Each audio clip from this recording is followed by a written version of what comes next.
بسم اللہ الرحمن الرحیم۔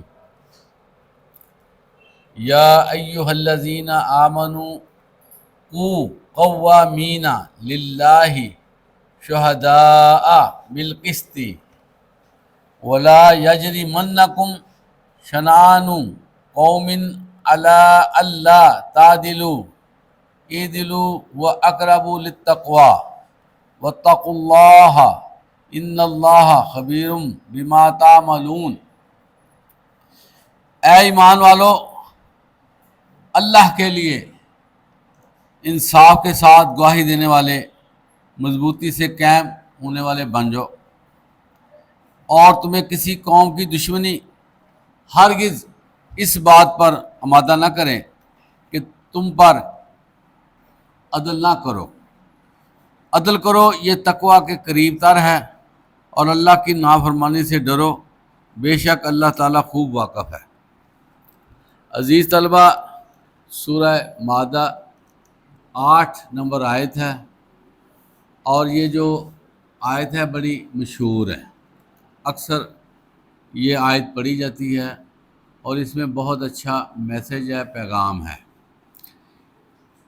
عزیز طلبہ، اس میں جو پہلی بات فرمائی جا رہی ہے وہ یہ ہے کہ اے ایمان والو، اللہ کے لیے گواہی دینے والے بن جاؤ، اور اس پر مضبوطی سے قائم رہنے والے بن جاؤ۔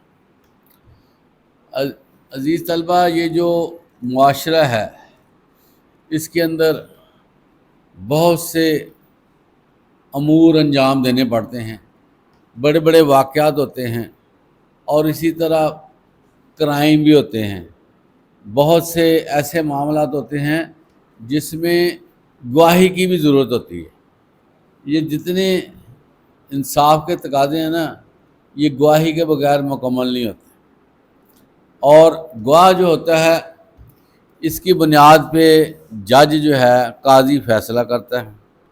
اس آیت میں یہی فرمایا جا رہا ہے کہ ایمان والو، اللہ کے لیے گواہ بنو، یعنی کہ ایسی گواہ بنو جو سچائی پر مبنی ہو، جو حقیقت پر مبنی ہو، اور اس پر قائم رہو۔ اب دیکھیں، ہمارے ہاں یا دنیا میں نسلی مسائل بھی ہیں، اسی طرح علاقے کے مسائل ہیں، اسی طرح جو ہے وہ رشتہ داریوں کے مسائل ہیں، بھائیوں کے مسائل ہیں۔ اس میں ضرورت ہے کہ ہم وہ کام کریں جو حقیقت پر مبنی، اور یہاں پر فرمایا جا رہا ہے کہ وہ گواہی جو ہے وہ اگر کسی رشتہ دار کے خلاف بھی جاتی ہو تو گواہی وہی ہونی چاہیے جو بن رہی ہے، جس کا تمہیں پتہ ہے، جس کے بارے میں تم حقیقت حال سے جو ہے وہ جانتے ہو، وہ گواہی دینا۔ اور پھر یہاں فرمایا جا رہا ہے کہ انصاف کے ساتھ اس پہ قائم بھی رہو۔ یہ نہیں ہے کہ ایک دفعہ گواہی دے دی ہے اور پھر اس کے بعد اس گواہی سے تم خود ہی منحرف ہو جاؤ کہ نہیں، میں نے ایسے نہیں، میں نے ایسے کہنا تھا، مجھے یہ کہا تھا۔ جو بات تم نے کہہ دی ہے اس پہ تم قائم رہو، اور پھر وہ کس طرح کے بھی حالات ہوں، تم نے صبر کا دامن ہاتھ سے نہیں چھوڑنا۔ اس کے بعد فرمایا جا رہا ہے کہ تمہیں گواہی کے حوالے سے یہ نہیں سوچنا چاہیے کہ اگر میں کسی قوم کے بارے میں میری گواہی ہے تو وہ میری دشمن قوم ہے، میں اس کے خلاف گواہی دے دوں۔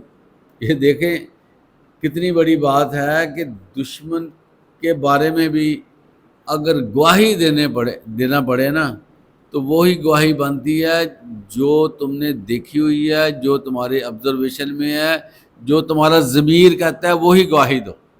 یہ نہ ہو کہ تم کہو کہ یہ میری دشمن قوم ہے، یہ میرے اپنے لوگ ہیں، ان کو بچانے کے لیے میں ان کے خلاف گواہی دے دوں، یہ ٹھیک نہیں ہے۔ پھر اللہ تعالیٰ فرماتے ہیں اعدلوا، عدل پر قائم رہو، انصاف پر قائم رکھو، سارے معاملات جو ہے وہ برابر کی بنیاد پہ کرو، کسی کے ساتھ نہ زیادتی کرو، نہ کسی کو بے تکا فائدہ دو۔ اے دلو، اے دلو عزیز طلبہ پوری جو ہے وہ زندگی پر حاوی ہے، یہ میں آپ کو بتاؤں. اور حقیقت یہ ہے کہ جو بندے اے دلو کرتے ہیں، انصاف کرتے ہیں، وہ زندگی میں کسی طور پر بھی کسی سے شرمندہ نہیں ہوں گے.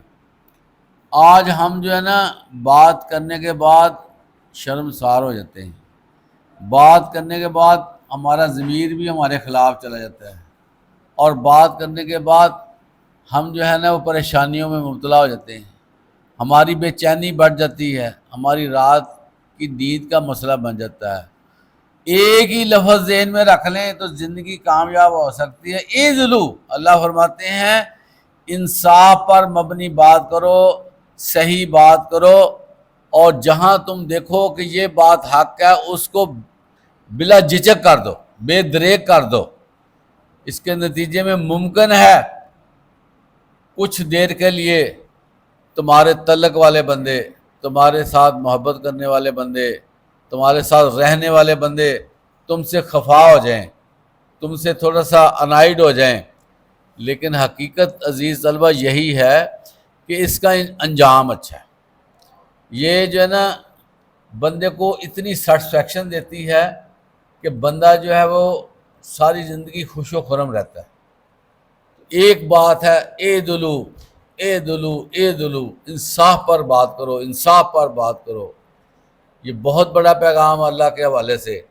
اور آج ہماری سوسائٹی میں یہ چیز بڑی ناپید ہوتی جا رہی ہے، بلکہ جو ہے نا وہ بڑے ہی کسی جو ہے نا خوردبین سے دیکھنی پڑے گی یہ چیز کہ جہاں پر انصاف نظر آتا ہو. اگر کسی کو 2 ٹکے کا بھی فائدہ ہے نا تو وہ انصاف کے اصولوں کو یکسر پامال کر دیتا ہے. ہر بندوں کی اکثریت اس چیز میں پڑی ہوئی ہے کہ میں نے فائدہ لینا ہے.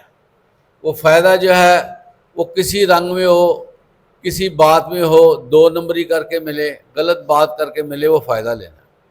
جبکہ عزیز طلبہ یہ عارضی فائدے ہوتے ہیں جس سے ضمیر میں خلش آتا ہے اور دل جو ہے سیاہ ہو جاتے ہیں. تو اللہ تعالیٰ نے ایک چھوٹے سے لفظ میں کتنا بڑا پیغام دیا ہے. اے دلو، اپنے آپ کو انصاف پر مبنی رکھو، اچھے رہو گے. اس کے بعد اللہ تعالیٰ فرماتے ہیں وہ اقرب للتقوی، اور یہ تقوی کے قریب تر ہے. عزیز طلبہ یہ جو ہماری نجات ہے نا، میں آپ کو بتاؤں ہماری اللہ کے ہاں جو کامیابی ہے نا، اللہ کے ہاں جو ہم نے سرخرو ہونا ہے، یہ تقوی کی بنیاد پہ ہونا ہے. میں آپ کو بتاؤں جو بندہ تقوی نہیں اختیار کرے گا نا اس کی کامیابی معدوم ہے، کیونکہ اس نے خود ہی جو ہے وہ پرہیزگاری اختیار نہیں کی، خود ہی وہ وائلیشن کرتا رہا، خود ہی غلط راہوں پہ چلتا رہا، تو کیسے کامیاب ہو سکتا ہے؟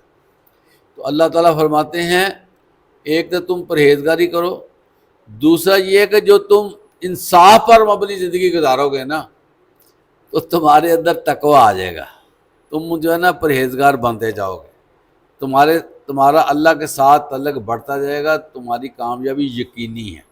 کیونکہ جو بندے پرہیزگار ہو گئے وہ کامیاب ہیں. اس لیے انصاف پر مبنی بات کرنا یہ بندے کو تقوی کے قریب کر دیتا ہے. اسی طرح اللہ تعالیٰ فرماتے ہیں واتقوا اللہ، اور اللہ سے ڈرو. یہ دوبارہ سے کہا گیا ہے کہ اللہ سے ڈرو، کیونکہ بندے کے اندر ہے نا جو مسائل ہے نا اس کا واحد ٹریٹمنٹ ہے عزیز طلبہ. بندے کے مسائل کا ایک ہی حل ہے کہ وہ اللہ سے ڈرے. کیونکہ دیکھنے میں آیا ہے، آبزرویشن میں آیا ہے، کسی بندے کو 14 سال تک پابند سلاسل کر دیا جائے نا، اگر وہ اللہ سے نہیں ڈرتا تو واپس آ کر پھر وہ جرائم شروع کر دیتا ہے. اسی طرح جن لوگوں کے دل میں ٹیڑھ ہوتی ہے ان کو دن سمجھائیں، رات ان کو سمجھائیں، لیکن وہ اثر نہیں لیتے. اثر نہ لینے کی وجہ یہ ہے کہ ان کے دل میں خوف خدا نہیں ہوتا. تو یہ خوف خدا ہی ہے جس کے بارے میں ایک بچی بات کر رہی تھی کہ امی دودھ میں پانی نہ ملاؤ، خلیفہ وقت نے منع کیا. وہ عورت کہتی ہے بیٹی اس وقت خلیفہ وقت ہمیں سن رہے ہیں، ہمیں دیکھ رہے ہیں، یہ رات کا وقت ہے، میں اس میں پانی ملا دوں گی تو کیا فرق پڑے گا؟ اب وہ بچی کیا کہتی ہے؟ وہ کہتی ہے امی اگر خلیفہ نہیں دیکھ رہے تو اللہ تو دیکھ رہا ہے۔ اس نے پھر اس کو سمجھایا کہ جو ہمارا کام ہے نا، جو ہماری ورکنگ ہے اس کو اللہ دیکھتا ہے، ذرا دھیان سے چلو۔ تو یہاں پر وہی بات ہو رہی ہے واتقوا اللہ، اللہ سے ڈرو تم۔ بندے کی ساری نیکیاں جو ہے نا اس وقت شروع ہوتی ہیں جب وہ اللہ سے ڈرتا ہے۔ آپ دیکھیں نا کسی بچے کو نماز کے لیے کہا جائے پڑھو، تو اگر وہ ڈرتے ڈرتے پڑھے گا نا، وہ نماز میں صدق نہیں ہوگا، نماز میں خشوع نہیں ہوگا، خضوع نہیں ہوگا، نماز میں ٹھہراؤ نہیں ہوگا، بس وہ کھڑا ہوگا اور ایسے ہی وہ جلدی ختم کر لے گا۔ لیکن اگر اس کو پتہ ہو کہ میں اللہ کے حضور کھڑا ہوں، میں اللہ کے آگے گڑ گڑا رہا ہوں، میں اللہ سے التجا کر رہا ہوں، اللہ میرے الفاظ سنتے ہیں، اللہ میرے الفاظ محسوس کرتے ہیں، میری اللہ نیکیاں بنا رہے ہیں، تو وہ بڑے آرام اور تسلی سے نماز پڑھتا ہے۔ عزیز طلبہ، آج ہماری نمازیں بے کیف کیوں ہیں؟ آج ہماری نمازوں میں وہ سرور کیوں نہیں ہے؟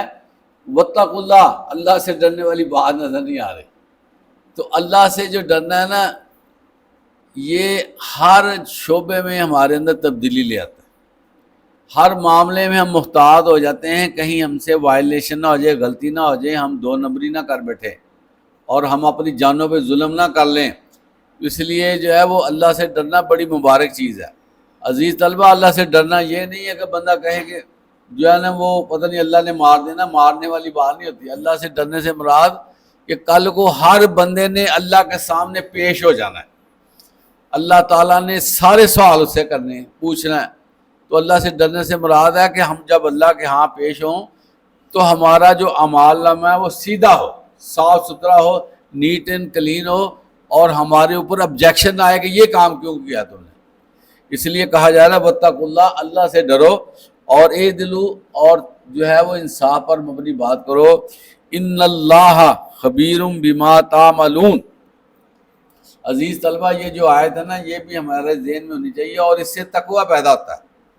یہ جو خبیر کا ہونا کہ میں جانتا ہوں، مجھے علم ہے، میں تہ تک سمجھتا ہوں، جو تم کرتے ہو اس کا مجھے علم ہے، ہر ایکٹیویٹی کے بارے میں مجھے آگاہی ہے، ہر معاملے میں میں جو ہے نا ہر بات کو سمجھتا ہوں۔ یہاں اللہ فرما رہے ہیں تمہاری کوئی بھی ایکٹیویٹی جو ہے مجھ سے پیچھے نہیں ہے، میں اسے دیکھتا ہوں۔ اس لیے اللہ فرما رہے ہیں خبیر ہوں، جاننے والا ہوں۔ تو کیونکہ بعض اوقات بندے کے دل میں شیطانی وسوسہ آتا ہے کہ یہ کیسے، یا اللہ کے بارے میں اس کا کنسیپٹ اتنا واضح نہیں ہوتا، وہ سمجھتا ہے کہ پتہ نہیں۔ تو اللہ فرما رہے ہیں کہ مجھے تو ہر چیز کا پتہ ہے۔ اب دیکھیں نا، ہم روزہ رکھتے ہیں، اس وقت ہمارا ایمان جو ہے نا بڑا پختہ ہو جاتا ہے۔ ہم جو ہے نا واش روم میں جاتے ہیں، ہم کچن میں جاتے ہیں، یا ایسی جگہ پہ جاتے ہیں جہاں ہمیں دیکھنے والا نہیں ہوتا، وہاں پر ٹھنڈے پانی کا کولر پڑا ہوتا ہے، مشروبات ہوتے ہیں، اور چیز ہوتی ہے، تو کیا ہم اس کو پیتے ہیں؟ بلکہ اگر ہمارے گلے کے ساتھ زیادہ پانی لگ جائے تو ہم تھوک کے اس کو کلیئر کرتے ہیں کہیں اندر نہ لگ جائے۔ یہ ہے اصل ایمان۔ اور یہ جو ایمان کا لیول ہے نا، یہ روزوں کے بعد بھی ہونا چاہیے۔ ہم لوگ پتہ کیا، روزوں کے بعد اللہ کو سائڈ پہ کر دیتے ہیں، اب بس اتنے کام تھا۔ اگر آپ کو اس وقت پتا تھا کہ میرا جو گلا پانی لگا ہے وہ زیادہ نہ لگ جائے، اندر نہ چل جائے، وہی کیفیت پورا سال ہم رکھیں گے تو ہم کامیاب ہو سکتے ہیں۔ یہی چیز یہاں پر فرمائی جا رہی ہے، ان اللہ خبیر بما تعملون، اللہ تعالیٰ جو کچھ تم کرتے ہو نا وہ جانتا ہے۔ اب گلے کی کیفیت تک کو اللہ جانتا ہے، گلے کی کیفیت۔ تو اب ہم اپنا رمضان کے علاوہ کسی اور مہینے میں اس کو کیئر نہیں کرتے، بتائیں ہم تو پھر پھنس جائیں گے۔ اور پھر جو اللہ تعالیٰ تقوی کے بارے میں کرتا ہے بات، اس سے ہم نکلتے ہیں، کیونکہ تقوی اس وقت پیدا ہوتا ہے جب ہم سمجھیں کہ اللہ تعالیٰ ہمیں دیکھ رہا ہے۔ تو اللہ تعالیٰ ہمیں اس طرح کا ایمانی جذبہ عطا فرمائے۔ وآخر دعوانا الحمدللہ رب العالمین۔